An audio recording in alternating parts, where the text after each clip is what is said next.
Aujourd'hui, je consacre la première capsule d'une série estivale qui sera dédiée à comment s'effondrent les empires et que je vais entremêler à la réflexion que je mène pour finir mon livre. J'en ai rédigé 200 pages, je le dis pour mon éditeur, je sais qu'il suit ces capsules, je lui envoie toutes mes amitiés. Et je vais aujourd'hui ouvrir ce cycle Fin des empires, qui sera évidemment consacré à la réflexion sur la fin de l'Occident, comment nous allons disparaître, ou comment nous pouvons encore éviter de disparaître, et comment nous devons construire le monde d'après pour ne pas en disparaître.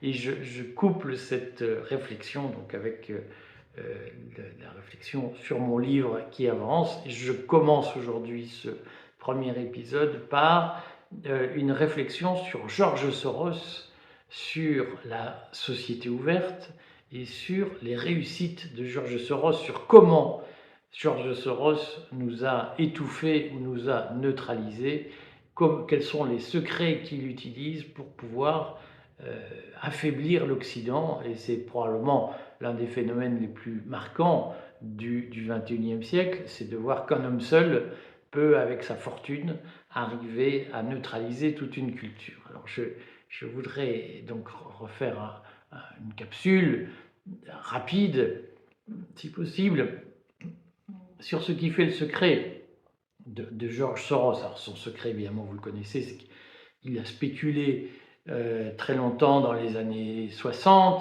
70, 80, 90. On lui attribue le fait que la livre sterling ne soit pas rentrée dans la zone euro, mais cet homme a spéculé pendant plusieurs décennies, pendant une quarantaine d'années, sur les marchés financiers pour s'enrichir et il finance aujourd'hui une série de mouvements, alors notamment Wikipédia. Wikipédia est financé par George Soros, c'est pour ça qu'on y lit tant de conneries mondialistes. Mais Soros finance des mouvements qui financent Rokhaya Diallo, qui financent l'antiracisme, la culture woke, le racialisme, etc. Donc il faut comprendre que George Soros est à la manœuvre pour diffuser une culture qui est une culture de rejet de l'Occident et surtout de combat contre l'Occident. C'est probablement ce que nous devrions comprendre en tant que résistants, c'est qu'il ne suffit pas de gloser. De mon point de vue, l'image même de ceux qui pensent que le combat politique c'est gloser, c'est Zemmour, qui est passé à la télé, mais il n'a rien fait.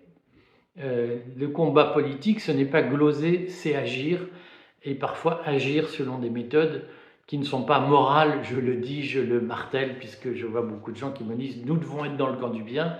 Non, mais le camp du bien, c'est une fiction, ça n'existe pas. Le camp du bien, c'est une invention pour neutraliser les mouvements politiques. Cette petite pique étant faite, amicale bien entendu, je redis le parcours rapidement de George Soros. Donc George Soros est né en 1930 à Budapest.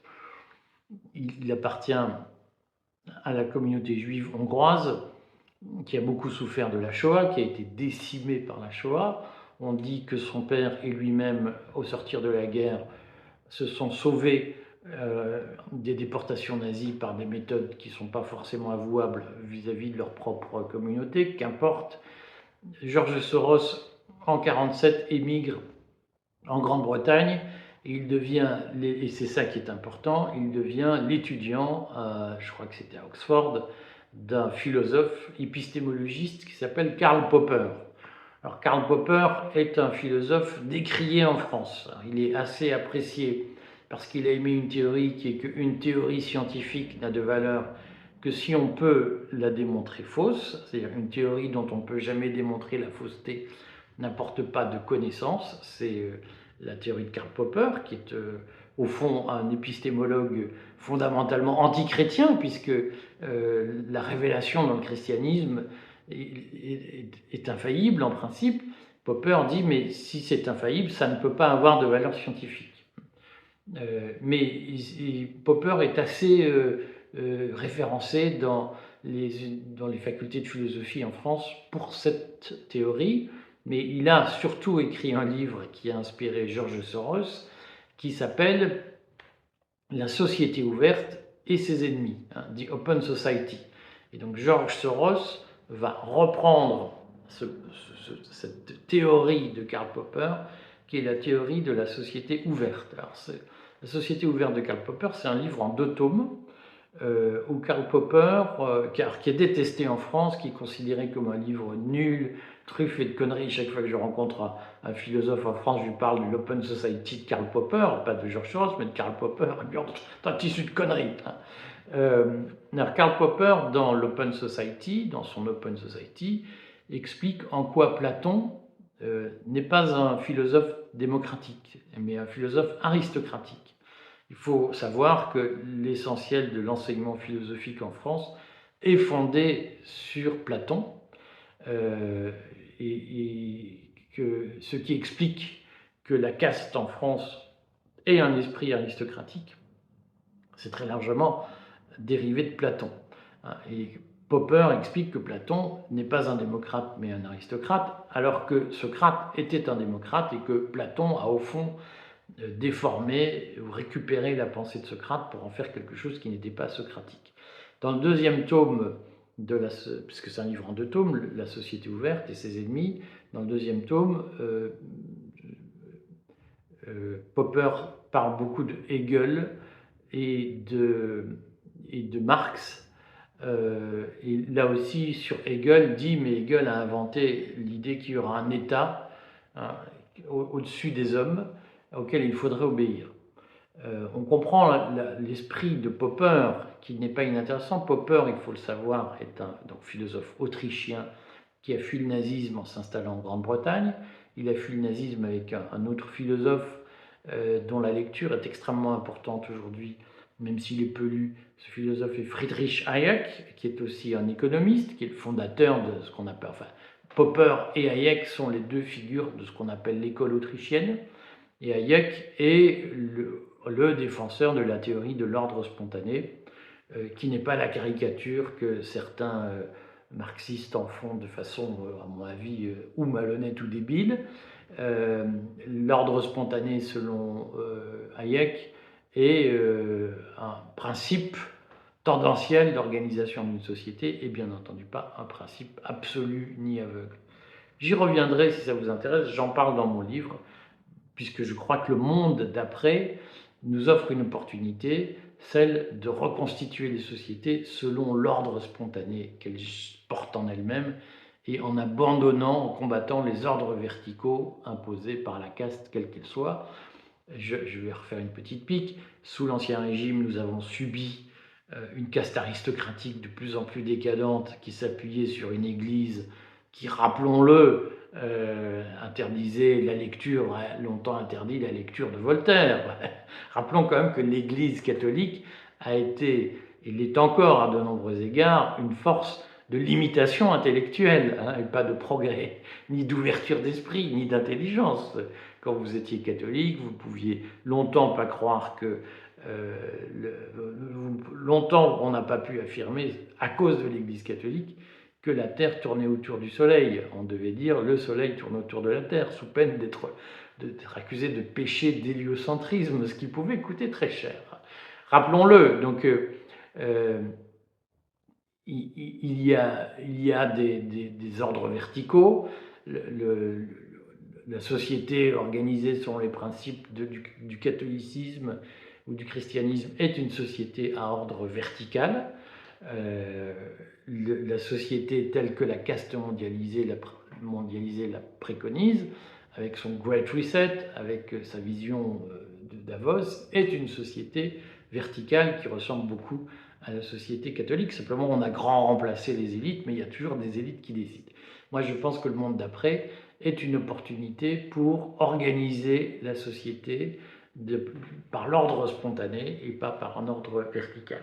Donc, dans cet esprit, il y a un vrai sujet autour de l'Open Society de George Soros, puisque cette théorie de l'ordre spontané, qui moi me va bien, si j'ose dire, elle a été défendue par Hayek, qui était d'une certaine façon le cousin de idéologique, philosophique, mais aussi universitaire, hein, de Karl Popper. Tous les deux étaient autrichiens, tous les deux ont fui le nazisme, et tous les deux ont au fond défendu, dans les années 40, 45, 50, une vision de la société qui devait être un plus jamais ça, c'est-à-dire plus jamais de nazisme, plus jamais de totalitarisme, et bien entendu, plus jamais de stalinisme.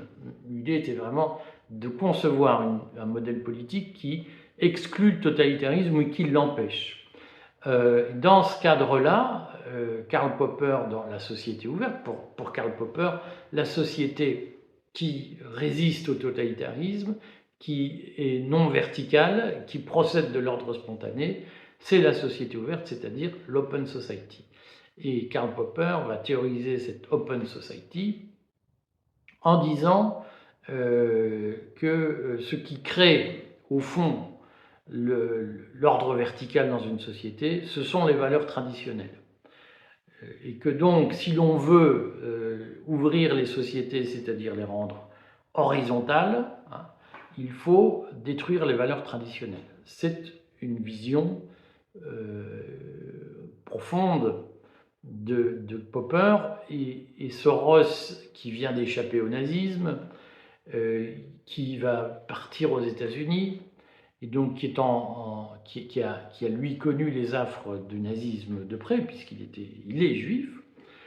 Soros, juif survivant, hein, dans un des pays les plus touchés par la Shoah, par la destruction massive des populations juives, c'est-à-dire la Hongrie. Soros va faire un choix qui est au fond de mêler son expérience du nazisme et la théorie de Popper, et il va créer l'Open Society. Alors, il ne va pas la créer évidemment tout de suite, il va créer ça plus tard, mais l'Open Society, c'est une expression qu'il a tirée de l'enseignement de Popper. Simplement, chez Soros, cette Open Society, on pourrait y passer des heures, ce n'est pas l'objet de cette capsule. Aujourd'hui, j'évoque les questions, le substrat idéologique de l'Open Society. L'Open Society part du principe que le problème, ce qui a suscité le nazisme, c'est, et en partie le communisme d'ailleurs, mais surtout le nazisme, qui est le sujet de Popper, de Soros, ce qui a suscité le nazisme, ce sont les valeurs traditionnelles de l'Allemagne, c'est-à-dire notamment cette image du blond aux yeux bleus, du nationalisme du blond aux yeux bleus, du droit du sol, propre aux Allemands, du droit du sang, pardon, propre aux Allemands, hein, cette idée qu'on est biologiquement allemand et pas culturellement, si vous voulez, qu'on ne peut pas devenir allemand si on n'est pas né de sang allemand. Pour Soros, le nazisme procède de cette idée, ce qui est factuellement vrai, et il considère que cette idée est l'expression du vieux suprémacisme patriarcal de la race blanche. Alors lorsque Soros lance l'Open Society Foundation, il n'a évidemment pas ce vocabulaire, cette sémantique, mais l'idée est bien là, c'est que ce qui pose problème en Europe, c'est la domination blanche, pour aller vite, la domination indo-européenne. Et donc Soros, décidément ce lapsus révélateur, Soros va financer massivement des mouvements qui vont agir culturellement pour neutraliser la conscience identitaire européenne et pour, d'une certaine façon, amollir l'Europe. Alors autant la société de consommation a avachi les Européens, autant Popper va couronner le travail en développant tous les mouvements qui vont permettre de diluer la conscience identitaire occidentale. Et ces mouvements, c'est quoi? C'est d'un côté le wokisme, de l'autre les mouvements migratoires, hein, qui stimulent une espèce d'appel d'air vers l'Europe, et appel d'air qui est nourri par la culpabilité occidentale. Donc wokisme, submersion migratoire, on pourrait dire, qui s'inscrivent dans une conscience coupable de l'Occident vis-à-vis des crimes qu'il a commis, notamment à l'endroit de des communautés juives d'Europe. Pas que, mais pour Soros, évidemment, c'est un sujet particulier. Ce qu'il faut comprendre, c'est qu'effectivement, la commémoration de la Shoah est un événement absolument abominable dans l'histoire, mais la mémoire de la Shoah est un instrument politique pour culpabiliser l'Occident. Il faut en avoir bien conscience, hein. Et qu'au fond, toute affirmation occidentale dans ce cadre-là va être vécue comme, d'une façon ou d'une autre, un soutien accordé au nazisme, à l'antisémitisme, à la destruction massive des Juifs d'Europe. Et c'est par association de pensée que Soros a bien compris que la culpabilisation de l'Occident allait permettre de le diluer et de dire au fond, chaque fois que vous commettez un crime, c'est parce que vous êtes des héritiers du nazisme. Alors, ou du colonialisme, qui est au fond votre volonté génocidaire. Ce que Soros va tirer de Popper, il va d'une certaine façon truquer dans Popper, puisque Popper n'a jamais dit que nous étions des génocidaires. Ce que Soros va tirer de Popper, c'est la certitude que l'indo-européen est un génocidaire en puissance. Et que autant le colonialisme est une forme de génocide, et vous voyez bien que tous les mouvements que Soros finance sont des mouvements qui considèrent que l'esclavage, la colonisation ont été des mouvements génocidaires. Hein. C'est d'abord le triangle, le commerce triangulaire, où on fait venir, vous connaissez tous ça par cœur, on fait venir des Africains en Amérique pour cultiver des plantations, et on ramène le coton en Europe pour le vendre. Ce commerce triangulaire est souvent présenté comme génocidaire. La colonisation est présentée comme génocidaire, surtout la colonisation française d'ailleurs. Curieusement, les anglo-saxons oublient de parler d'eux, et tout ça est assimilé à l'extermination des juifs. Donc il y a bien cette idée que s'affirmer comme occidental, s'affirmer comme indo-européen, est déjà la participation à la Shoah. C'est ça l'idée générale. Et donc la culture woke, elle prétend ça, c'est-à-dire elle prétend que nous racisons tout pour dominer les autres, hein, et que donc il est important de déraciser la culture, et donc de désoccidentaliser la culture, donc de faire la chasse à tout ce qui peut être, tout ce qui peut donner un pouvoir culturel à l'occidental sous toutes ses formes, hein. Et dans le même temps, il y a évidemment cette idée que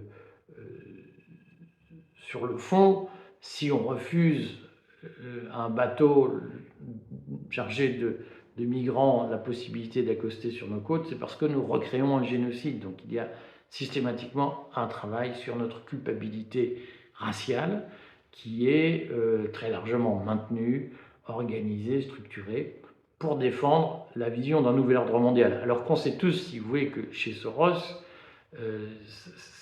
Soros participe de l'altruisme efficace, c'est-à-dire que s'il lutte idéologiquement contre l'Occident et la conscience occidentale, c'est pour ouvrir des marchés nouveaux.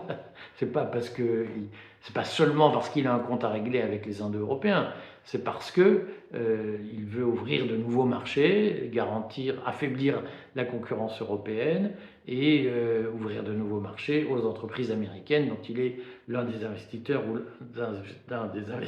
l'un des factotums. Donc il y a bien entendu une instrumentalisation géopolitique par les néoconservateurs américains de toutes ces thématiques que vous connaissez bien. Le résultat, c'est quoi? C'est que au lieu de nous attaquer, au lieu au fond, de mener une lutte agressive contre nous, Soros utilise notre point faible, qui est notre conscience coupable, qui est probablement le plus vieux phénomène des descendants de l'homme de Néandertal. Si vous voulez, vous savez que dans les différents peuplements humains, les premiers à avoir inventé Dieu, la relation avec la transcendance, toutes ces questions intérieures, ce sont les hommes de Néandertal. C'est le peuplement de Néandertal que vers l'an 100 000 avant Jésus-Christ, on considère avoir trouvé les premiers signes d'une conscience transcendantale. Et c'est évidemment en travaillant sur cette vieille culpabilité de l'homme blanc, vieille culpabilité indo-européenne, que Soros travaille pour faire en sorte que nous-mêmes, nous nous infligions la punition de ne plus pouvoir exister. C'est-à-dire qu'au fond, ce que Soros attaque, c'est l'affirmation de notre instinct vital. C'est dire, mais si vous avez envie de vous affirmer comme européen, c'est que vous êtes des racistes, des nazis qui ne s'assument pas comme tels.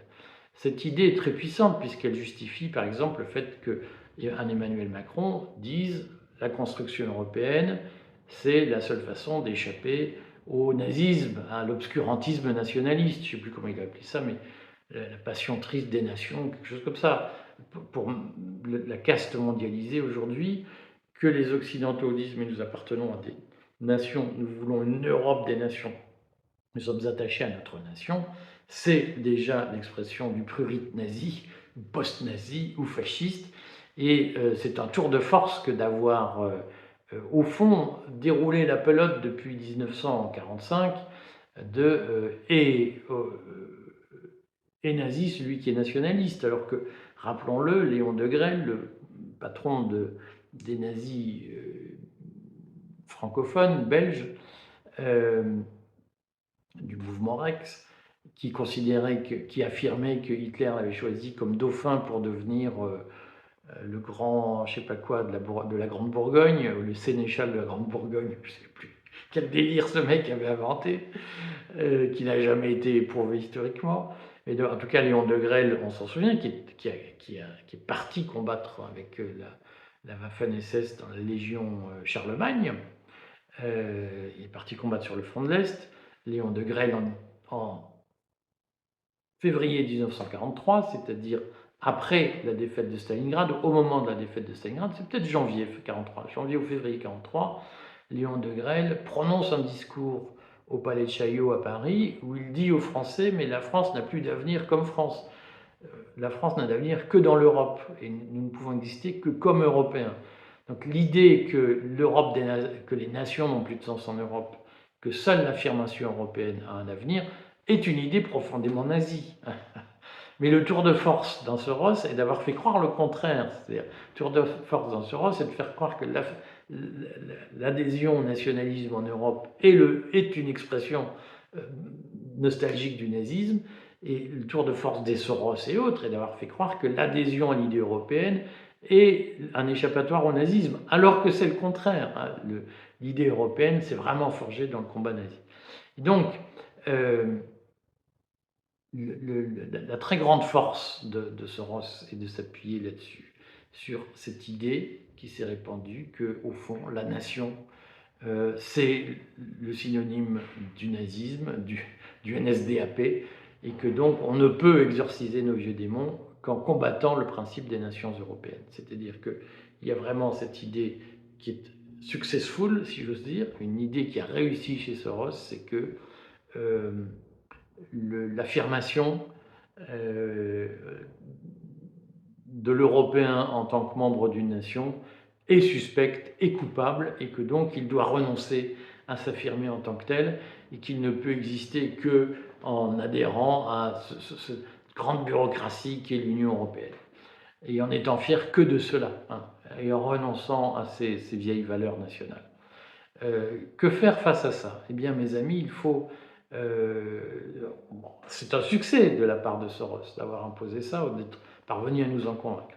Il faut que nous entamions un long processus qui est celui de la réaffirmation de notre instinct vital. Est-ce que nous voulons vivre dans un monde dominé par des gens qui sont partis d'une théorie? C'est ça qui est intéressant. Pour Popper, il fallait libérer l'ordre spontané qui venait du bas. Et Soros, il a repris, il a picoré dans cette théorie pour imposer du dessus un nouvel ordre qui tue complètement les ordres spontanés. Ce qu'il faut comprendre, c'est qu'en réalité, on le voit avec l'expérience européenne, au fond, cette construction bureaucratique qu'est l'Union européenne, qui est supposée tuer les vieilles valeurs traditionnelles des vieilles nations, pour imposer quelque chose de nouveau. On le voit, ça repose sur quoi? Sur la négation de l'ordre spontané des sociétés, hein. C'est-à-dire que Soros est devenu aujourd'hui l'un des acteurs mondiaux, il n'est pas le seul, hein. Klaus Schwab fonctionne de la même façon.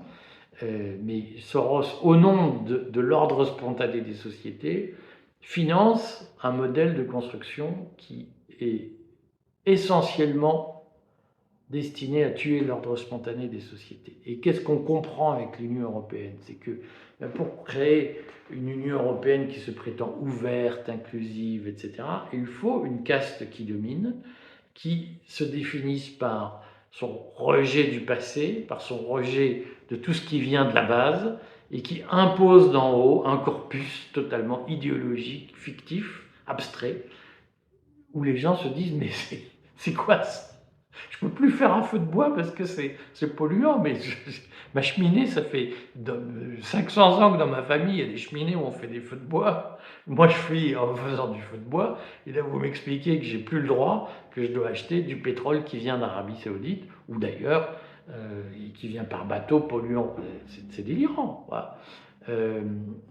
L'Union européenne nous explique que il va falloir produire moins de viande en Europe, mais qu'on va en importer d'Amérique du Sud. Tout ça au nom de la lutte contre la transition énergétique, ou la transition écologique, climatique, ou je ne sais pas quoi. Voilà. La lutte contre le réchauffement climatique. Voilà.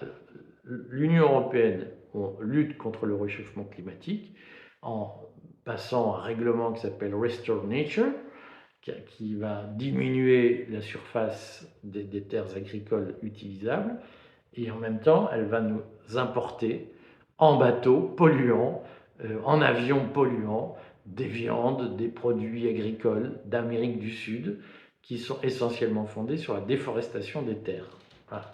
C'est ça, l'Union européenne. C'est une machine abstraite, c'est une machine venue d'en haut, c'est une machine bureaucratique qui est en train d'étouffer l'ordre spontané des peuples. Et donc, si nous voulons inverser la logique imposée par George Soros, nous devons réapprendre à affirmer notre instinct vital et donc être capable d'assumer notre relation à la nation, à ce qu'elle veut dire, en séparant le bon grain livré, puisque bien entendu, il ne s'agit absolument pas d'une forme de nostalgie au nazisme. Nous devons apprendre à nous désavachir et nous devons surtout comprendre la méthode d'action de Soros. C'est que Soros n'a pas procédé, je le redis, en luttant contre notre culture, il a procédé en se servant de notre culture, en nous avachissant progressivement, en nous rendant, en nourrissant en nous un sentiment de culpabilité vis-à-vis de ce que nous sommes, et en nous convainquant que nous devons surtout devenir des gens bienveillants. La fin ne justifie pas les moyens, il faut être dans le camp du bien. Toutes ces expressions sont des dérivatifs, des dérivés, des produits de la machine sorosienne pour nous culpabiliser de ce que nous sommes et pour nous faire oublier nos vieilles vertus guerrières de peuple indo-européen. Donc, conclusion, il n'y aura d'inversion de la logique diffusée avec beaucoup d'habileté par Soros que dans la réaffirmation d'un certain nombre de vertus viriles, viriles étant des vertus d'affirmation, ça n'a rien à voir avec masculin, c'est viril, c'est la force. Nous devrons assumer en nous notre propre énergie vitale, notre propre instinct et notre propre volonté de défendre ce que nous sommes. Cela supposera quelques révisions déchirantes vis-à-vis de l'idéologie de la pseudo-bienveillance. Conclusion, c'est pas les étrangers, c'est pas les autres qui sont en faute, c'est notre propre faiblesse et notre propre incapacité à affirmer notre volonté. Donc je pense qu'il faut arrêter de chercher des boucs émissaires pour expliquer le déclin de l'Occident. Le déclin de l'Occident, il est en nous, il est dans notre paresse, dans notre avachissement culturel. Et c'est en nous-mêmes, pas en combattant les autres, c'est en nous combattant nous-mêmes, c'est en combattant nos propres faiblesses intérieures que nous parviendrons à inverser la vapeur.